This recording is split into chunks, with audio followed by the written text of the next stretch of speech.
So we heard Chad O'Shea has interviewed for the offensive coordinator's job with the Jets and the Ravens. You mentioned in an article that Drew Petzing could also draw attention. Do you expect a lot of changes to the coaching staff? I expect some changes to the coaching staff, not necessarily a lot. It will depend on if Chad O'Shea decides to take that Ravens job. I doubt he'll take the Jets job, just because that would be a really tough gig. I mean, at this point, I don't know that would be like the best move for him in the world, but I suppose he could possibly be intrigued by the Ravens job. So we'll find out what happens there. In the event he takes that job, then obviously you have an opening at wide receivers coach.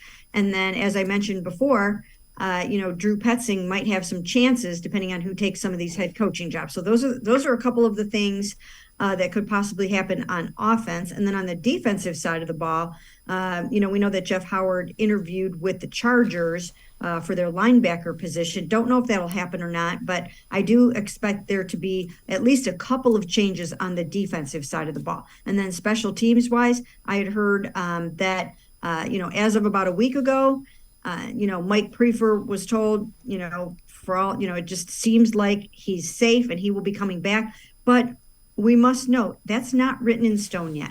All of these decisions will be finalized over the next 2 or 3 weeks once all of these coaching staffs and these head coaching positions are filled. And the other thing about the defensive coaches, Jim Schwartz deferred to Kevin Stefanski, and you can be sure Jim Schwartz is going to have some input, but he made it seem like if Kevin Stefanski had a guy or 2 or 3 that he wanted him to keep, he's more than willing to do that. Yes, absolutely. He made it clear, this is Kevin's staff, not my staff.